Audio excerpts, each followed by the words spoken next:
থেকে স্বাগত জানাচ্ছি কুমিল্লা জেলার এই যে ত্রয়োদশ জাতীয় সংসদ নির্বাচন ও গণভোটের ব্রিফিং প্যারেড অনুষ্ঠানে অংশগ্রহণ করার জন্য।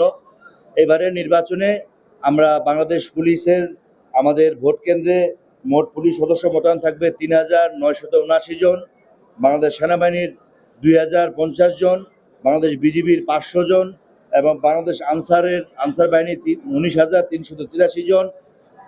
সব মিলিয়ে আমাদের মোট এবারের নির্বাচনে ২৬,৩৩৪ জন আইন শৃঙ্খলা রক্ষার কাজে নিয়োজিত থাকবেন ভোট কেন্দ্র, উপজেলা এবং জেলা পর্যায়ে। এছাড়াও আমাদের এবং বাংলাদেশ সেনাবাহিনীর এবং বিজিবির আমাদের রিজার্ভ থাকবে, আমাদের স্ট্রাইকিং থাকবে এবং আমাদের স্ট্যান্ড বাই ফোর্স থাকবে, বাংলাদেশ সেনাবাহিনীও থাকবে। যে কোনো অনাকাঙ্ক্ষিত পরিস্থিতি মোকাবেলা করার জন্য এই ফোর্স আমাদের মোতায়েন থাকবে। আপনারা জানেন কুমিল্লা জেলায় এবারের 11টি সংসদীয় আসনে মোট যে ভোটারের সংখ্যা, সেই সংখ্যাটি হচ্ছে মোট ভোটারের সংখ্যা হচ্ছে 49,92,923।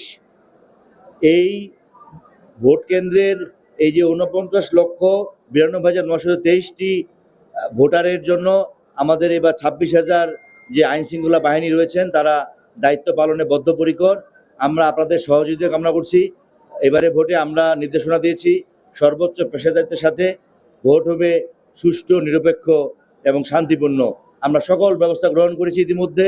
ভোট কেন্দ্রে ভোটার আসা এবং যাওয়া সহ সকল নিরাপত্তা ব্যবস্থা, সকল প্রয়োজনীয় ব্যবস্থা গ্রহণ করা হয়েছে।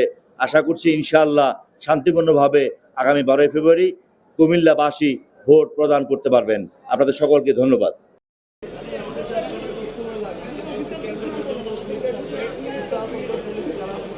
কোন ক্যাম্পে কোন পুলিশ থাকবে এটা তো